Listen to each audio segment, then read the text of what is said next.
There's a direct connection between the deterioration of society and the lack of arts education and art availability in public and private schools, right? Now we're obsessed with test scores, and test scores are attached to your funding. But all these folks who are making the decision to get rid of the arts and education had it going up. From South Central LA, right? So Crips, Bloods everywhere. You know, you can't wear certain colors, you can't wear certain shoes. So I created a way to survive any kind of interaction or altercation I might have with a gangster. Freaking interesting questions you have. I think I can see the world from here. I think I can see the world from this dark bed. I'm gonna make the world appear, and I'm gonna see the blue skies above me, and I'm gonna touch the greenest grass, and I'm gonna feel the wind upon my skin from this air-conditioned flat.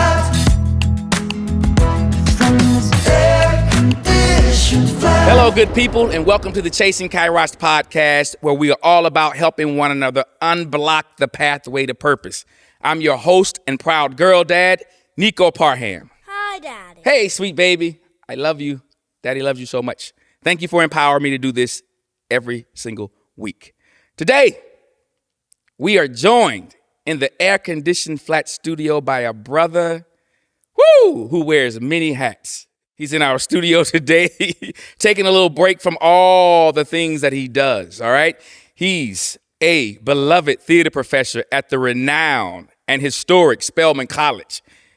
He's a husband, he's a father, he's a mentor, an all-around good, soulful brother. And he's one of my favorite actors. This is a brother who leads with intention and heart. This conversation isn't just about theater we're gonna have, it's about calling. It's about creativity. It's about fatherhood. It's about finding the sacred in every day. Family, help me welcome to the Chasing Kairos podcast, my friend, the incomparable Keith Arthur Bolden. Yeah, thank y'all, man. Incomparable and unforgettable. Apparently. Always unforgettable. Oh, man. How are you, man? Thanks for having me, man. I love this show, man. Chasing. You know, he got these running back legs, so he's been chasing. I'm trying to keep up with the brother. You got to bring up my running back legs. I got to, man. I'm sitting across from you, brother. I'm going to take my shoes off in a minute and get real comfortable. Mikasa. Sukasa. All right? I appreciate so it. you're home, man. Listen. Man. There's a segment on the show that we like to do called Give Them Their Flowers, right? It's basically where you want to shout somebody out that's impacted you in a way that's just been a part of your journey and purpose along the way. Who's that person for you? I mean, you know, there's a conglomerate of people, a mafia, if you will, a Bolden mafia of support I have out there. The Bolden Mafia. But yeah, man, it's gonna sound really egotistical to say, man. I gotta go Snoop, man. I gotta give her flowers to me. I just gotta go on and do that right now. Because you know, in talking to you, we talked last night for a bit, and talked to my wife this morning too, man. She just said, you know, I'm really proud of you. She said, because I'm going up for full professor at Spelman. There hasn't been a full professor in our department in over 30 years, right? And I don't know if anybody's even applied for it. That's not my business. But I know that I've done far and beyond what's needed for that. And so she says, you're downplaying it, but what you're doing is pretty amazing. Yeah. What you do a lot, you downplay yourself. Yeah, go ahead. I know. So that's why I'm taking this time, because, man, I think we are trained to be humble as artists, because especially as actors, because you never know what actor is working and not working, or who auditioned for your thing. So it's a way of showing grace for whatever that process is. Musicians aren't that. They don't have to be that. Right. Visual artists aren't that. They don't have to be that, because they really don't work in community. They can really be kind of individual artists if they want to. Sure. But an actor needs community. I need an audience. I need all these things. And so we're taught to not really talk about ourselves a lot. And so I'm learning to do it, man. I'm learning to do it a bit. Yeah. So flowers. Hey, Keith.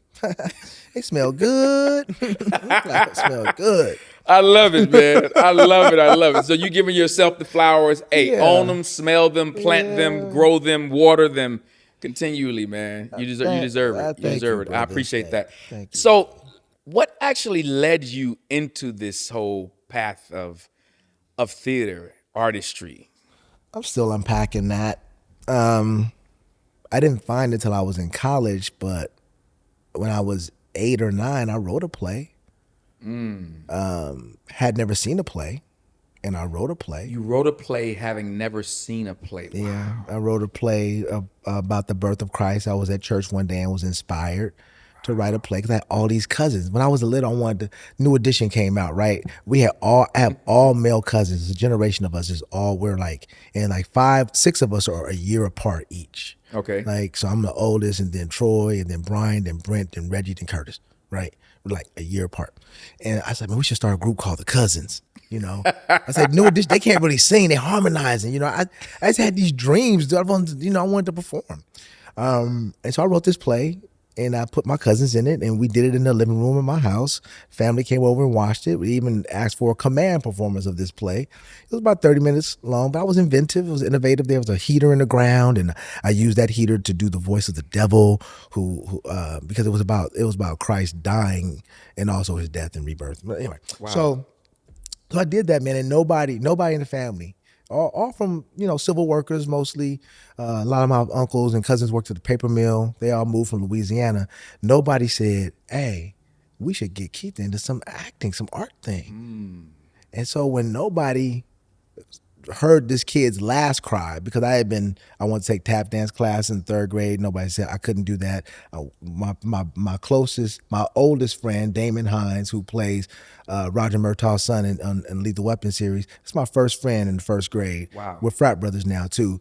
He's also a professor now at Loyola Marymount.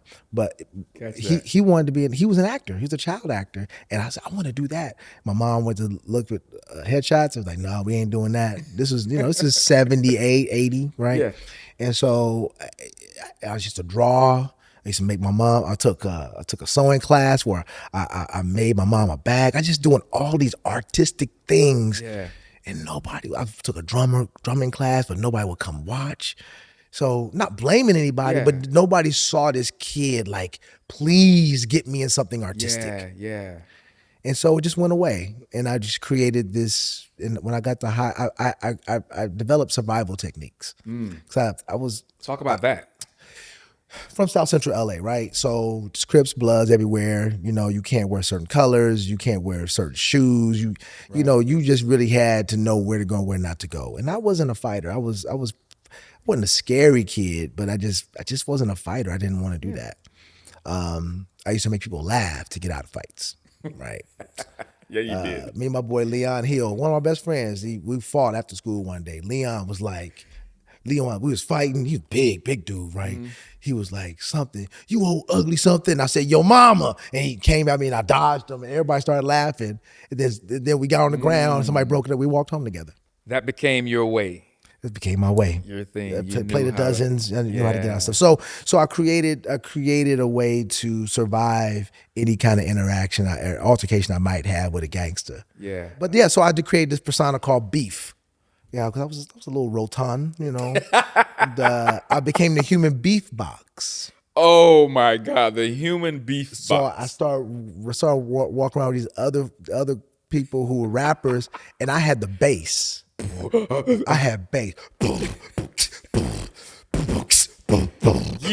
And I would go to the corner and I would have competitions and I would win. And so the schoolyard Chris wouldn't mess with me because that's a beatboxer. That's a beatboxer. And then after that, went to Inglewood. We moved to Inglewood. So we moved from a Crip neighborhood to a Blood neighborhood. I grew up around Crips my whole life. Bloods was just different. Yeah. It was scarier to me, right? Just it was Bloods. I mean, they gonna get blood out of you, So So I went to another high school where I knew nobody. I went to another. I've always gone to these places where I had to create a character or create something to survive. So it was an improv class for me. You know. Happy day, family and friends. You know who you are. If not, here's how you can tell. You're a friend if you casually tune in for the chase. And that's okay. We love that. But you're family if you tune in and you subscribe to the chase. Because you know how it goes. There are little perks that comes with being family, right? So go ahead and hit that subscribe button and follow the chase. And if this episode impacts you in any way, form, or fashion today, please don't hesitate to pass it along to the people you say you love and you care about. All right? Why? Because that's what family does. Let's get to chasing. See you at the reunion. And then freshman year, Fresno State, of all the schools to go to, Fresno State hired their first black theater professor my first year there, Thomas Whit Ellis, who's also my frat brother. He came to the university one-on-one classes to recruit people to audition for the Color Museum, the first black play they were going to do. Go ahead. You keep mentioning your frat brothers. So go ahead. You can tell everybody what you represent. Yo, K-A-L-P-H-A-R-P-S-I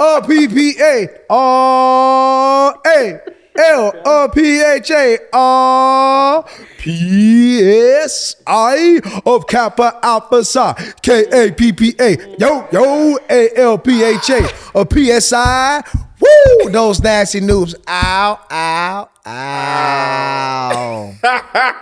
Yeah, you know what it is. I'm surrounded by y'all no matter where I go. Maybe God is trying to tell you something. God is trying to tell you something. Most of my male friends are all you guys. It's a good clan to be in, brother. You Kappas, boy. You could do a lot worse, let me tell you. There are four other ways you could go worse. Yeah, we're not gonna talk about my other friends like that. You know who you are. You know who you are. So check it. So you are a theater professor at Spelman. I am. Now, right? I am. So you work like both of us, we work with young folks, right? Yeah. Working with young actors now, what would you say is the thing that they most are in need of? Process, appreciation of process. Everything has a process. Everything that's beautiful has a process. Coals to diamonds, flowers blooming, a pregnant woman. The process of dating to even become pregnant, if you go that route. The process of in vitro. And there's a process to everything. There's a process to conking your hair. You know what I'm saying? It's called a process. Yeah. The process to making eggs. You know? Yeah, man. I mean, this processed food, it has to go through something. So, I just think that there's not appreciation for process because it's not even considered that microwaving something takes a process. It's just a process that's become shorter. Every process cannot become shorter. There's not a streamline to this artistry. There's not a streamline to you living life and experiencing those things and bringing them back to your work. So when you try to cut that out, you're actually cheating not just yourself but your audience through storytelling. Your storytelling is being dumbed down because you don't want to go through the process of living. Love that. No, what you just said about, you're cheating your audiences, right? Yeah. Let's camp out there for a second, right? What do you consider the greatest responsibility an artist has to their audience? The main one you have to do for both is to show up, to be present in this moment. Right.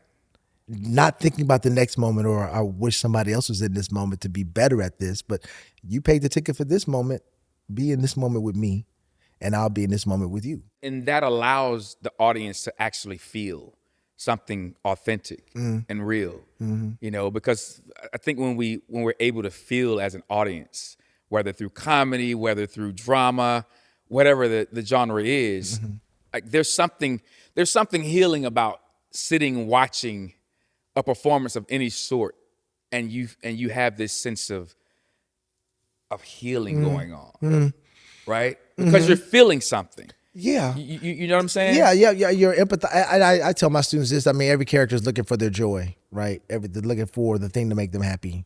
Even if it's Hannibal Lecter, the thing to make and that's what makes that character so sinister, because he's having a good time searching for that joy, doing things that other people find despicable, but for him, that's just his path. That's his tactic to get what he wants, and he's happy to do it. What production would you say changed you or impacted you the most, either by watching it or even being in it?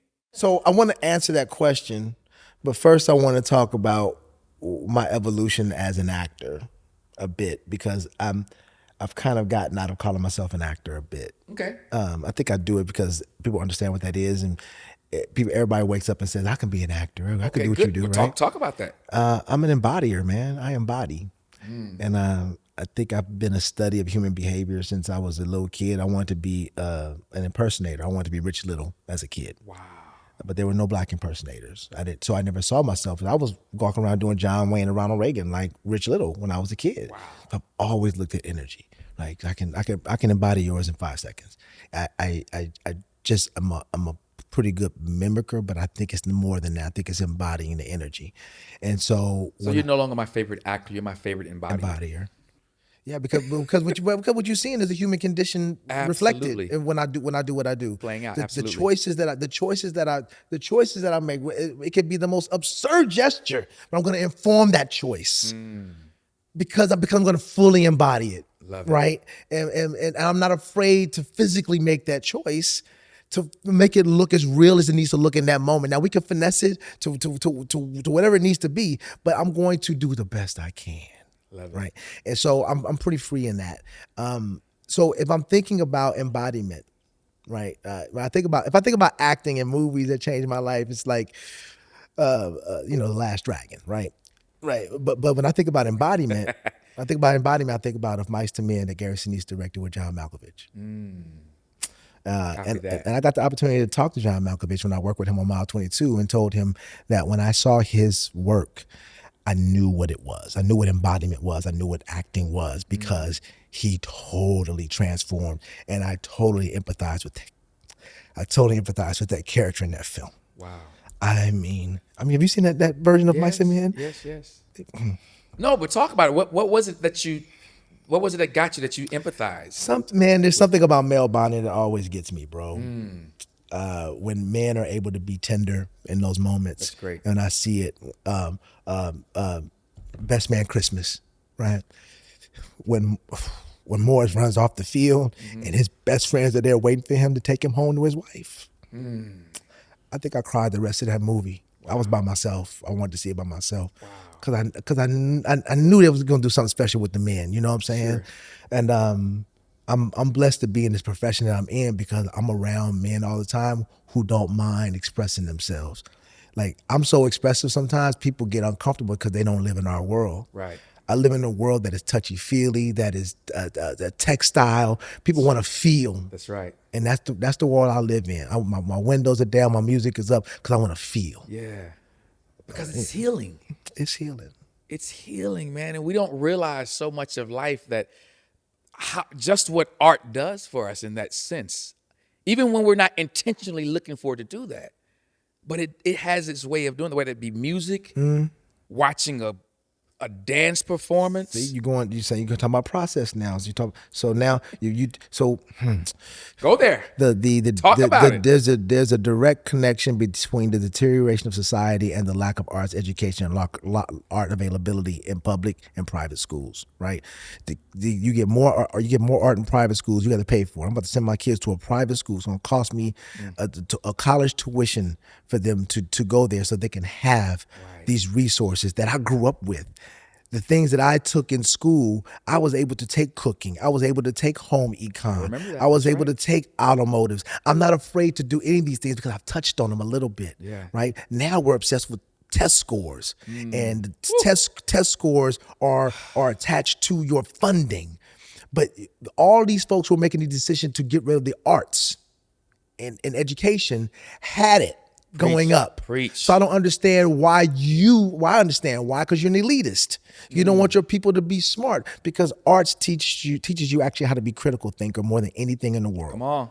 People they can't listen. They can't sit for more than 5 minutes and listen to you, and their opinion It's dogmatic, and they don't want to change it. They don't see that, oh, maybe maybe I can look from a different perspective. Art teaches you how to do that. Absolutely. Right? Math teaches you, nope, there's only one way. There's only one kind of math. Art doesn't do that. And that's what we need to get back to, man. Put it back in the schools. What you got to lose? Look, something else. Driver's education. Damn it, all these bad drivers out here. Because there's no more driver's education nationally. So you have all of these different pockets teaching you how to drive differently. And so sometimes you got people who don't know how to make a left turn on a yielding light. If you were taking driver's education, you would know that you can do that. Absolutely. And you can make a right turn on red. And you can make a left turn on the one-way going with the one-way traffic on the red light. I know all these things because I took driver's education. Let's put these things back in the school. I think now's a great place for us to pause and give you this message. We'll be right back. Real quick, don't forget to subscribe to our YouTube channel and follow our social media sites, Chasing Kairos Podcast, Instagram, TikTok, everywhere, all social media. We're there posting banging clips and exclusive content like what special guests we have coming on soon, because we got some coming. Give us a follow. We love you guys. Back to the episode. Let's segue a little bit here. Okay. I want to talk about you as father for a moment, right? And the art, right? How would you say fatherhood has informed you as an artist? Well, I was a father before I was a professional actor. I had my first kid at 22. He's 29 now. I have 2 grandchildren. I have 2 children, 12 and 8.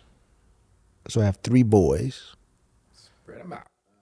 Hey, man, the responsibility of raising black men in the world, not just America, and we travel too. We go to the continent, to Africa, at least once a year. And so having them being citizens of the world, appreciating who they are, changed me, because I have to be an example of a person who can appreciate those things, right?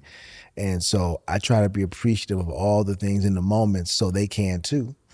I tell them, even just yesterday, they're asking them, we went to the movies, I told you, it was a very expensive day at the movies.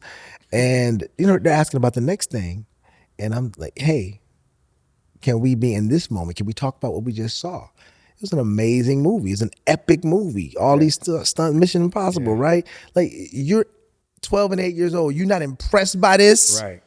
You're not impressed by a man hanging off a plane in a submarine? Come on, we got to talk about the process of what that is, because because nobody do it like Tom Cruise. Yeah, nobody. And it's a movie about purpose. And it is a movie about purpose. It is a movie about purpose. Yes, that's why it's a movie about your podcast. Yeah. I mean, literally, they say it. Our lives are not defined by any one action. We are the sum of all of our choices. Love that. Right. That's dope. Love that. I mean, it's so deep in the thread of purpose, which is what we're all about, right? It's so soulful, especially when it comes from somebody like Ving Rhames. We have the meat.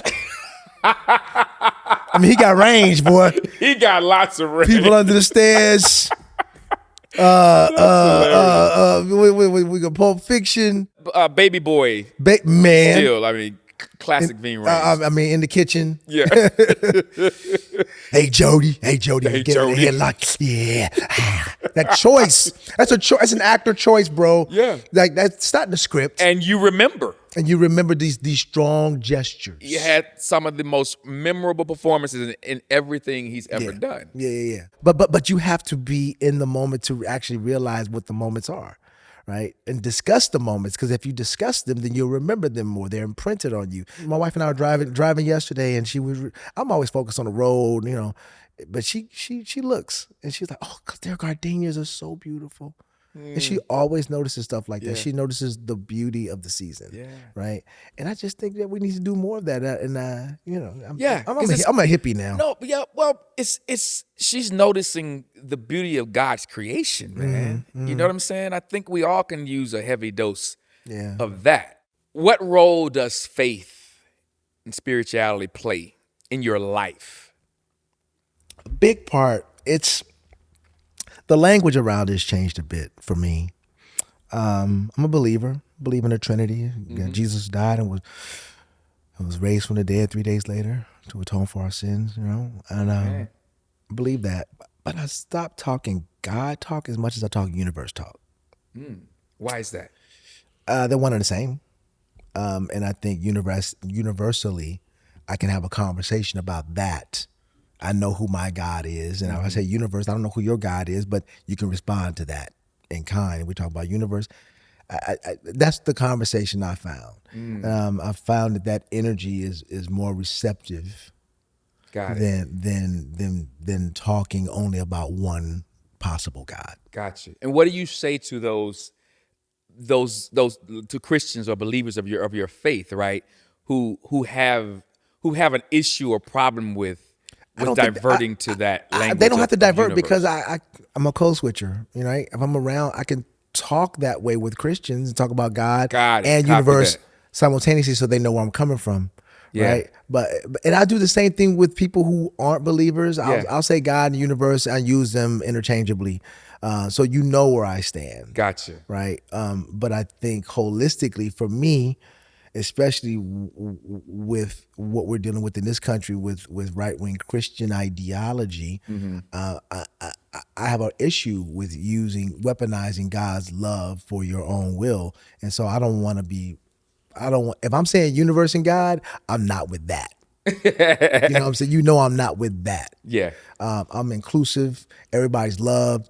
I'm not here to judge. God, we're all made in God's image. Guess what? All of these people look like God. If we're made in God's image and we all look different, God looks like all of us. Whether you are a small person, a fat person, a one-legged person, an elephant man, God look like you. Copy that. Copy that. I think the faith portion goes, that can be about your spirituality or yourself, right? And yourself. Okay, so right. So unpack that a little bit. So having faith in oneself is really important.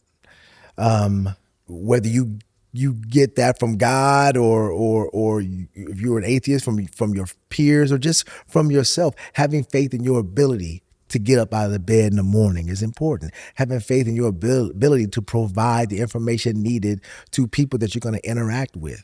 Having the faith that you aren't going to die when you get in your car and drive, right? There's having faith that when I came here, you're not going to make a fool out of me and rat me out on this podcast. I'm sorry that's coming. Oh, God dang it. I was hoping to avoid it. So yeah, man, I don't think faith and spirituality they can be different and they actually can't intersect. Tell us about a time where you felt like you were facing the door of giving up, but something stopped you. What did that look like? Well, the only two things in my life that are really important that I've almost given up on are my now wife, who was my girlfriend or fiance at the time, and this career when I got fired from a job in Milwaukee.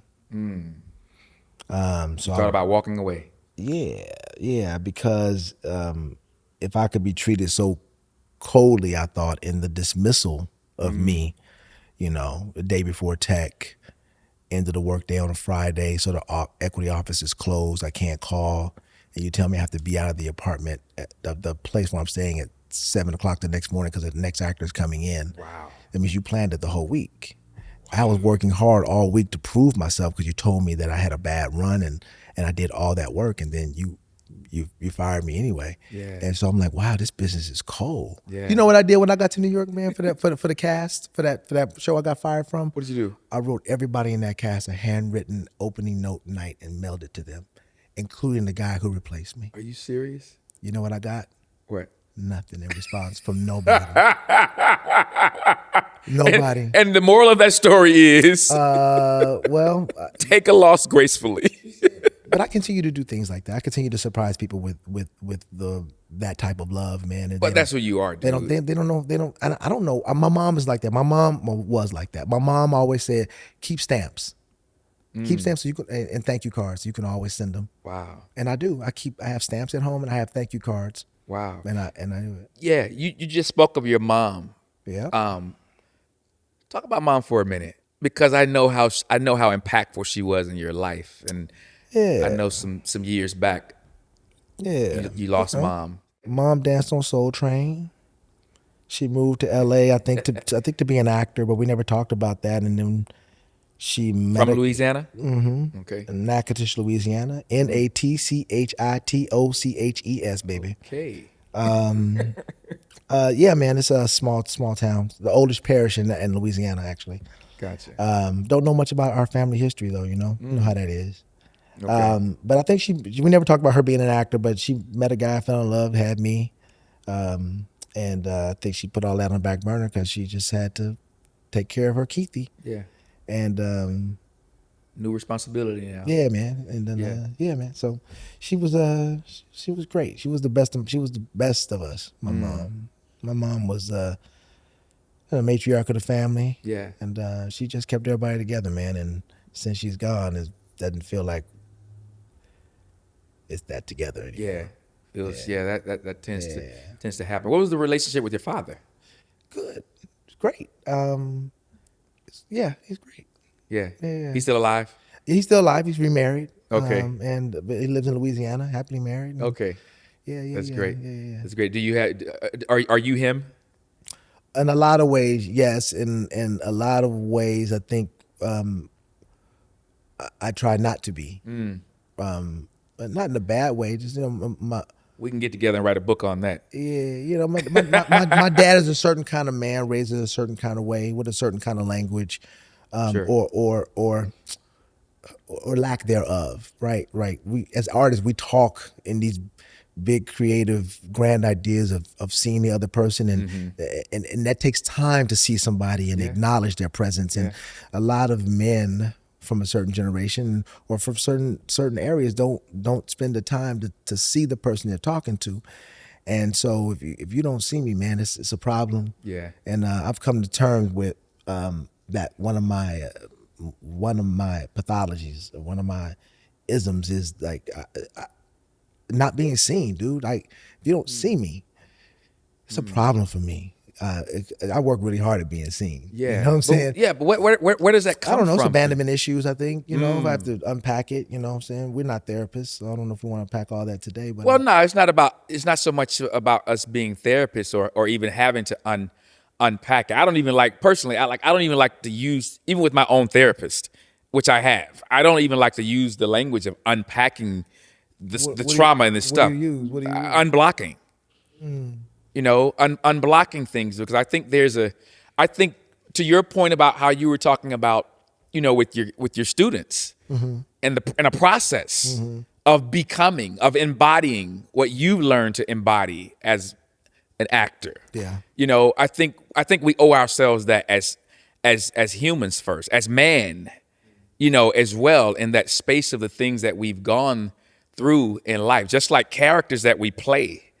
We have to figure out where a character has been in order to get to that place of embodying who they are. And I think it's the same thing it's the same thing in life, that it's always blown my mind, bro, that as actors or embodiers, we love to sit and break down these amazing human beings from scratch that we've never met in our lives. And we enjoy it and we get so full, but we won't do that for ourselves. The one that we're actually looking in the mirror at every single day. Yeah, man, there's too much ownership in that. There's accountability there. Yeah, but that's where real healing comes. It is, but people don't want to be accountable. I'm dealing with this with my kids right now, accountability. Yeah. And stop passing the buck and blaming. People have to learn how to talk to their young men at the stage that they're at. I'm on my wife about that now with our 12-year-old. Like you have to now shift how you speak to him and not speak to him like you speak to the 8-year-old, because he's going to start to resent you, because I did that with my mother. Copy that. If you want to continue the close relationship, you got to let him go a little bit and stop asking him if he combed his hair. You know, just if he hasn't combed it, then send him back up. But we got to stop doing, like us, both of us have to stop doing absolutely. that. My father never really stopped treating any of us well, especially me, like a child, right? Didn't stop. Didn't stop. In terms of responsibility of him, I've owned 2 houses at this point, right? He's never been to either of them. Gotcha. He's never been interested in seeing them, and so I don't know if he's he is, but anyway, Which is possibly a part of the abandonment stuff, is feeling that you're talking about. maybe, Yeah. maybe, Sure. maybe. I understand. Yeah. So let me ask you this. Yeah. What is the kid in you?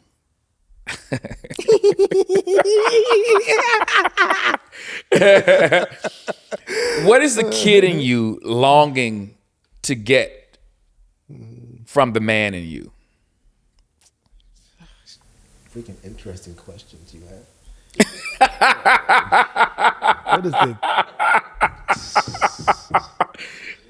All of my students have said that over the years I was too. about to say, the ones he's asked me in class, I'm like, how did you think of that? And you guys are still back for more? We don't have a mic. You're not coming back? You're not coming back again? No. The question like that, what does the kid in me want? Yeah. What is the kid in you? Like I said a couple of weeks ago, I said that I'm in a place in my life I realized kid in me is mourning the man I thought I'd be by now.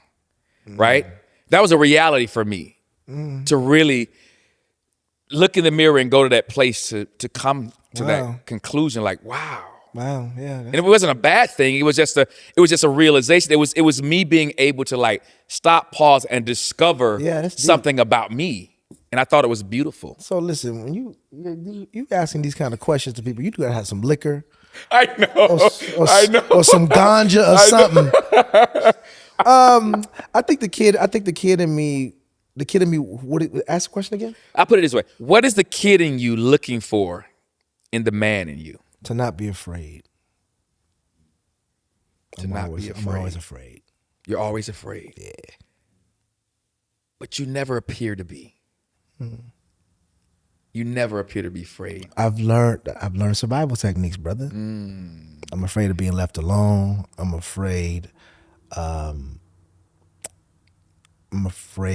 struggle with that. I'm afraid of saying the wrong thing, of being canceled.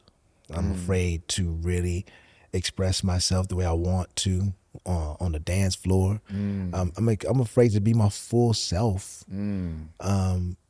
Even if I want to curse. Yeah. You know, if I want to use the N-bomb, and if I come from LA, man, my mother called me N-bomb, you know, and with love, you know. So, but so did I, yeah. And so it's like, bro, I'm just always, and I'm, you know, afraid of being found out I'm a fraud. You know, am I a fraud? Am I a real artist? Because I don't, my process is not like somebody else's or other people's process. Does that make me less of an artist? Because I think I'm pretty dynamic. I think I'm pretty good, but then my career doesn't actually reflect that all the time. Right. Right? Sure. Right. But other people see my career and say, wow. Yeah. And I think everybody's like that at every level. Yeah, I totally agree. So how do we as the OGs in this thing now? You know what I'm saying? Like you consider yourself an OG? Oh, I'm an OG. I am by age and I'm an OG by experience, baby. By experience. I don't even know about the age, but by experierience, I am an OG, and I by own the age, you was an OG. You like an old grape. Grape ape. OG. You're dumb. No, so hearing you speak on your own struggles that I totally relate to in terms of, you know, that acceptance and trying to figure out, you know, how to navigate identity and all that stuff. So if here we are as teachers and mentors trying to figure that out, how then do we help the young folks that we love and adore and train on a regular basis to help them figure out when they really are in this thick of it? I think being honest about that shit. Okay. I think being honest that I'm afraid. Copy so that. that they don't look at me and think when I get to that level I should feel I shouldn't feel this way anymore. Nah, you're probably gonna take that with you unless you've done some work on it. So you know, I watched your interview with Chris, and you know, like everybody at a certain level is dealing with their own stuff, man. Absolutely. And I think I am very honest with my students. And when I'm shooting a Reasonable Doubt right now. I couldn't make it to class in person, so I had class on set. Right? They're meeting Emiyazi on set. They're meeting Brandy Evans on set, you know, and having that experience to let them know that I'm working, I'm hustling, I'm tired, but this is what you can do with the power of being a teacher, of being an influencer, of being a mentor. You don't stop mentoring just because the person graduated either. Yeah. You know? Right. Right? I mean, That look part. at this. Yeah. Right? No, absolutely. Right? Yeah. Yeah. I get it. I take my mentorship seriously. I know you do. You know, You're very intentional about it. If there's one single thing that you want the young people that you train to remember you by, what is that? So I said that my inner child wants my adult self to not be afraid, but they'll remember that I'm fearless because I work on it. I work on being fearless. I work on being fearless with my physical expression in class. I'm always, I get down in the dirt with my on the knees. I bring in work for myself and I show them by example. This is what it could look like if you do the work. It's not me bragging. This is just, I'm in here too. Sure. Right? I'm in the game. That's great. Right? That's And great. so I'll show them audition tapes, not from me, but from other people too. You lead by example. I lead by example. Yeah. And they say, how do you do it, man? You know, father, grandfather, husband of a very ambitious and successful wife, you know, professor, TV actor, film actor, and stage director. Yeah. Right? Wow. I don't sleep a lot. I didn't go to bed till 4:30 this morning. I got up at 7. And you showed up here early. I'm here, bro. All this energy. I love it. My wife is worried about me. She said, you're not getting enough sleep. Sleep is most important. I said, I think some people are blessed, but they don't need all that sleep. Because if I go to bed, I went to bed 12 o'clock the other night. I woke up at 4. Wow. And I just stayed in the bed and tried to get comfortable again, but I just couldn't. Wow. So I think I'm gonna try to start going to bed earlier and doing something with that energy in the morning. I believe in rest. I feel tired. closest to God when I'm resting. When is that for you? When do you feel closest to God? Oh man. It's weird. I'm weird. So in the movie theater, listening to music, That's great. in my car doing my karaoke, like I'm happy. And I think happiness is close to God. Absolutely. When I'm watching a movie, bro, I'm happy. Dig that. And I watch movies. I just watched Star Trek. It got Chris Pine's Star Trek series, man. That, man, what J.J. Abrams did. Speaking of J.J. Abrams, what you and Chris did, right? my guy. Man, what he did. I mean, I wish I knew J.J. Abrams, bro. I mean. You can meet him. Oh, really?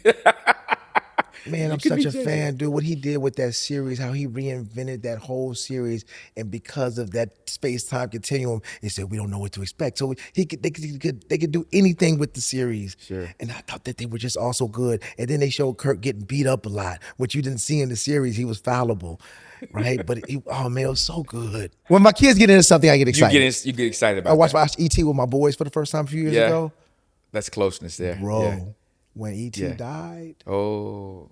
And I said they were balling. Magical They were moment, balling, yeah. right? I said if you just wait with me, just give me 10 minutes, you're gonna be so happy in a Yeah. minute. Just wait for it. Just wait And for it. boy, I love it. E.T. on. Yeah. Just wait for it. I love it. I love it. I just love it. wait, baby. No, I Just love the way that you explain that though, because yes, for me, rest. I feel close to God and rest. That's a good when I'm question. resting, but Really? You sleep 8 hours a day? no, not like that. It's just whenever my time of rest is, I feel closest. Smoking to, weed? Well, I'm not a weed smoker. Not yet. No judgment on. I mean, most of the folks around me do, but creativity for me, like when I'm being creative, I feel very close to God. When I'm writing, when I'm in script mode writing, when I'm preparing for the podcast, researching, anything creative, man. I just got back. I just got back in front of the camera, the top of this month for the first time in 7 years. Wow. Yeah, this is a How was secret. that? Actually, it's not a secret anymore, but it's been a secret, and I felt so like, oh my God, I miss this. God, place right here. I belong. I need. It felt amazing, man. You feel that way in front of the camera more than on stage? I don't know. I think it's just when I'm able to just perform and I'm able to feel something that I'm just not naturally feeling, just walking around. Yeah. It puts me in that space of like, I feel God. It's more about God's partnership. You know what I'm saying? Like I feel the partnership, like he just like latched onto my arm and we just a closer walk with thee. Yeah, God was walking with you. Yeah, right. Yeah, you know No, that I feel that thing, man. So before we wrap up here, you mentioned a moment ago that you're working on Reasonable Doubt. Tell our people what you're working on, what you got rocking, what's coming out, all that good stuff. So, this year, Cobra Kai final season came out. Reprising my role of Daryl on that, which was great. It's always good to be in something you're a fan of, but to be part of a franchise that goes back to your childhood is pretty amazing. Love it. Then Clean Slate, I did a couple episodes of Clean Slate with Laverne Cox, and Okay. but that show has not been renewed, unfortunately. But Okay. we had a good time shooting that. I don't get to do a lot of comedy. And what so is it was that good. on?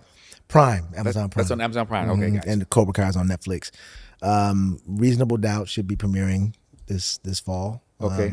On Hulu. So on Hulu, yeah. So I'm there for this season, and can't really talk about what Yeah, it is, sure, I but, know. I know all the secrecy of the studio says you can't talk about the show, but they want us to promote the show, but you can't talk about the show. No, But you no, just- talk about the show, but No, don't just look pretty. Just look pretty. bring Nod your people- head. bring It's a people to great the show. Nod your head. You have to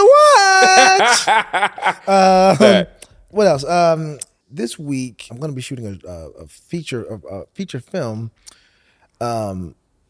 helping out, joining the cast of a feature film that a colleague came to me wanting to audition students. So we have students in this. So I'm coming on as an acting coach and producer, but I'm also embodying a role in this found footage horror film. Oh, wow. So that just happened this week. So I love when I can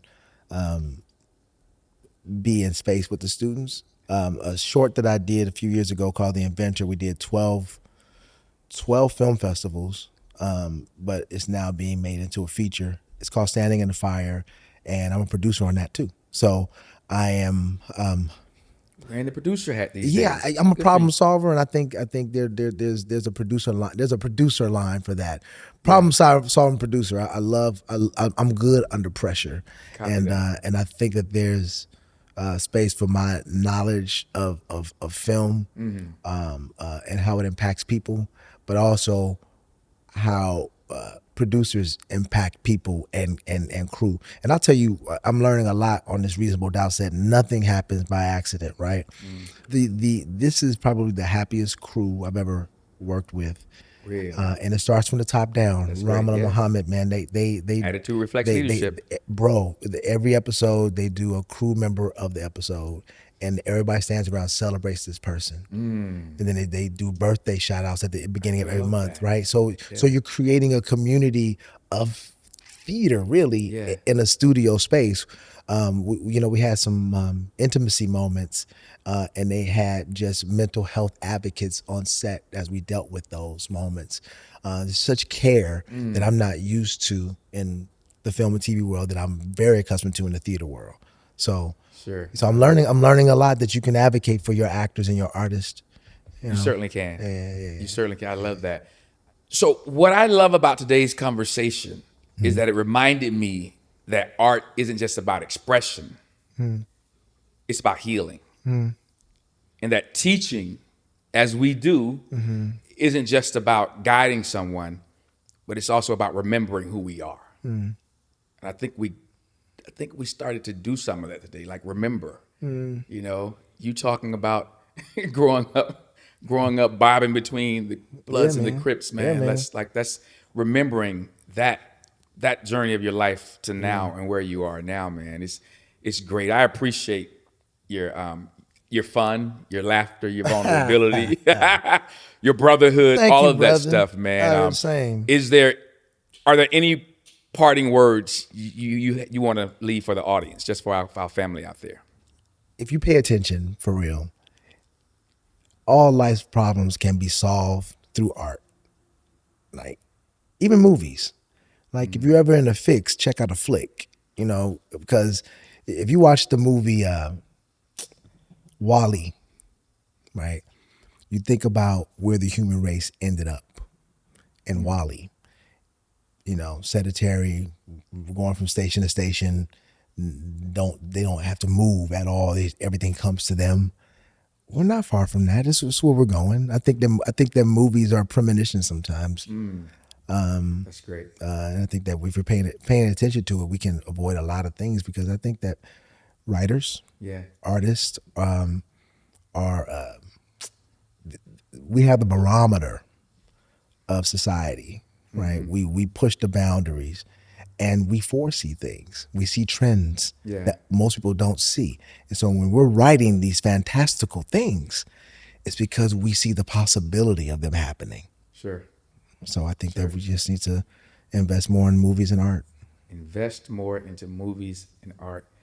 I love that. And that's not money, that's time too. And we can be at the forefront of that, you know, as writers, as producers, as the artists themselves, you know, showing and bringing back the importance of film, of going into a theater, sitting down in a dark room for a few hours with strangers, right? Creating that community. Yeah, I love that, man. Brother, listen, thank you so much. You have no idea how much this means to me, man. Thank you, man. Thanks for having me. Thank you, with me. I only have one ask of you, and that is that. Put my shoes back on? No, you can keep your shoes on.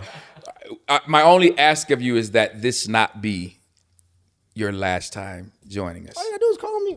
I'll come back tomorrow. We'll call you. I'm always talking. We'll call you. Don't call you. You'll call me. We'll call you. That's how it usually goes. No, but I love you, bro, and truly appreciate you, too, man. Thank you, brother. Really appreciate you. Listen, family, I hope that at the very least from this episode that you got a little bit more curious and are a bit more aware of your proximity to your purpose. So here's a little something we always want you to remember. You matter, and you have so much to offer this world. So keep chasing your Kairos, because soon it's going to be chasing you. See you soon.